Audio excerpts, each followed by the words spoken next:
最近这个世界实在是不太平，先是泰国、柬埔寨爆发战争，伊朗又爆发大规模的抗议，中共紧接着在台海又搞军事演习，现在呢，沙特和阿联酋又在也门打了起来。那我们现在看到的这个现场画面啊，正是发生在1月2日的夜间，沙特空军空袭了也门境内的武装，可以看到现场有多辆汽车被彻底摧毁，燃起熊熊大火。而在几天之前的12月30日，沙特空军轰炸了也门穆卡拉港内的阿联酋物资。当天，沙特公布了监控录像显示2艘运输船装满了运往由阿联酋支持的也门当地武装的武器。在这些视频中，我们没有看到轰炸画面它只不过是由无人机拍摄的监控画面。这些画面清晰追踪了这些军火从港口到输出的整个经过。之后，沙特空军对港口中的这些军用物资执行了精确打击。沙特阿兰伯的发言人表示，2艘来自阿联酋的运输船驶入穆卡拉港后，船上载有80多辆汽车以及装满武器弹药的集装箱。阿联酋在未通知沙特阿拉伯的情况下，将车辆、集装箱和阿联酋人员转移到了赖阳基地。之后，当地民众拍摄到的事后画面显示港口内大量的军用车辆被沙特空军所摧毁。也有当地民众拍摄到当天夜间的画面显示在空袭过后，民众开车经过港口，我们可以看到在港口内有多处升起了滚滚浓烟。而作为回应，阿联酋当地民众拍摄到在迪拜附近的空军基地有多架阿联酋战机紧急升空作战。那沙特对也门当地武装的空袭取得了效果，在1月初，由阿联酋支持的南方过渡委员会正在从也门的哈德拉毛地区向后撤退，而由沙特阿拉伯支持的国民盾牌军队正在向前线进发。相信很多朋友听到这里可能已经糊涂了说沙特怎么和阿联酋打了起来？也门到底有几股势力呢？除了天天在红海上大闹的也门胡塞武装，怎么现在又跑出来阿联酋和沙特支持的武装势力呢？我们今天就来详细介绍一下。也门内战众所周知，那是在2014年爆发的。在2015年的时候，沙特看不下去领导多国阿拉伯军队介入也门局势，其中就包括阿联酋。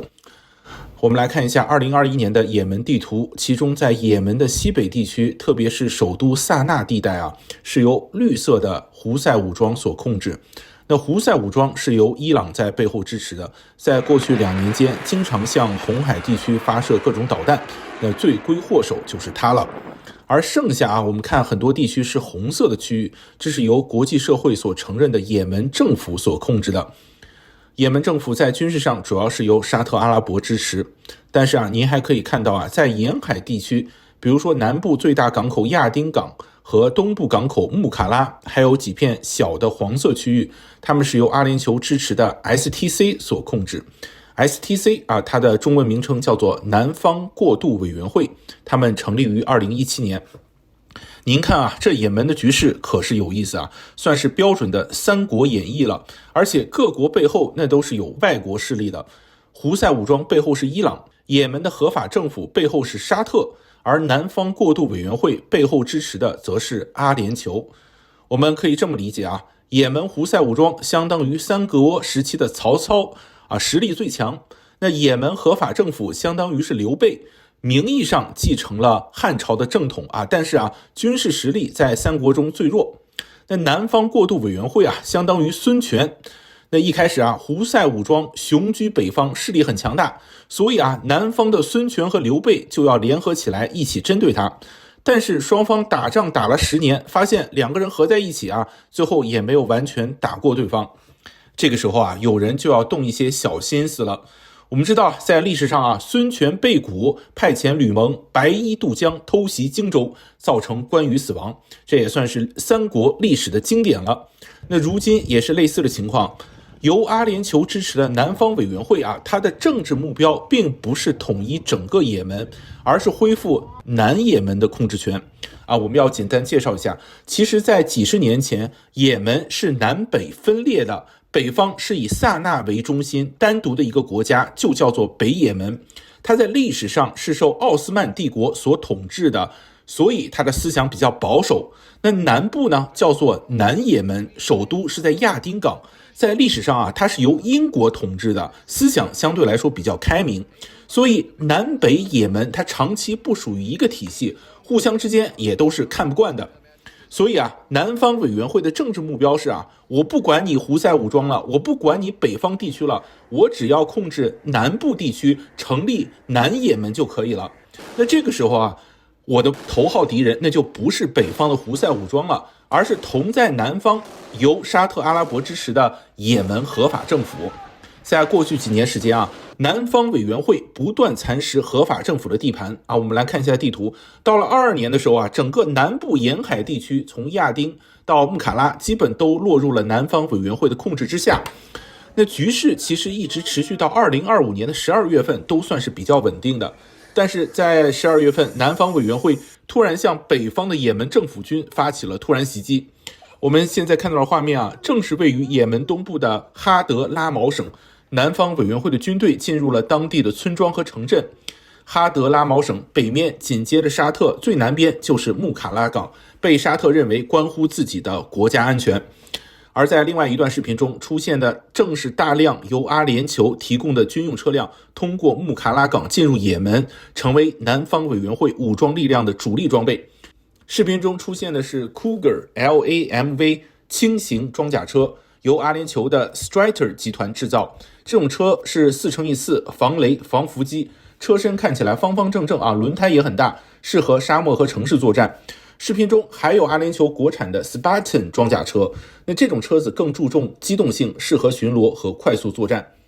我们来看一下12月28日的最新地图在地图上显示整个也门的东北地区已经完全被南方委员会所控制，而所谓的也门政府军掌握的粉红色的地区已经只剩下沙漠地区一点点的地盘而已了。在这种情况下你如果是沙特你80%可能也会生气。阿联酋你们支持的这个南方委员会不仅不打胡塞武装现在反而偷袭也门政府的后方，这实在是有点太过分了吧。而且阿联酋你现在还日夜不停地向南方委员会输送军火，这就有了我们今天视频开头的那一幕。沙特阿拉伯在2025年年底决定使用空军猛烈打击也门境内的南方委员会，就包括袭击了穆卡拉港口内的阿联酋的军用物资。那么在发生沙特的空袭之后，阿联酋到底是作何反应呢？出人意料的是，阿联酋官方公开示弱，宣布从也门地区撤军，并彻底结束在也门为期多年的反恐行动。在2025年的12月30日，有民众拍摄到阿联酋的 C-17 大型运输机已经抵达穆卡拉附近的机场，开始从穆卡拉地区撤回阿联酋军队。那随着阿联酋军队的撤退在也门由沙特支持的政府武装力量正在向前线派出军队，试图夺回过去1个月以来失去的阵地。在另外一段视频，我们可以清晰地看到沙特支持的政府军派出长长的车队在沙漠中向前行驶。视频拍摄于清晨可以看到整个车队前方的车辆一眼你都望不到头。而在前线也传回来更多照片视频，显示由阿联酋支援的装甲车在哈德拉毛省被击毁。照片中出现的也是由阿联酋国产的 Fiona 6×6防雷防伏击装甲车，前部是驾驶舱，后舱可以坐8名士兵，专门用来在沙漠或城市地区进行巡逻。而在1月2日，由沙特阿拉伯支持的也门政府军公布了多段前线视频，显示他们已经在哈德拉毛省夺取了多个原本由南方委员会所控制的军事基地。而到了1月2日的夜间随着沙特阿拉伯空军提供空中支援，沙特支持的政府军的部队已经进入了哈德拉毛河谷的卡坦镇。那看起来在沙特支持的政府军和阿联酋支持的南方委员会之间战争仍然将持续进行，反而是位于北也门的胡塞武装这个时候倒是坐收渔翁之利了。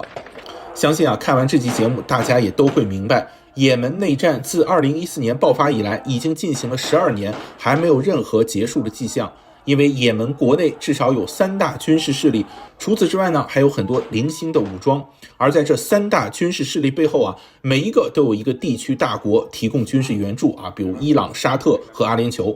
当也门政府军处于军事上劣势时，沙特空军甚至直接亲自出场轰炸敌对目标的军事设施，导致任何一方在也门都无法获得绝对的优势，也没有统一也门、结束内战的任何希望。那今天关于也门的局势就和大家简短的介绍到这里，我们会持续为大家带来伊朗、乌克兰和台海的最新消息，欢迎大家订阅、点赞、留言。我是子定，我们下期节目再会。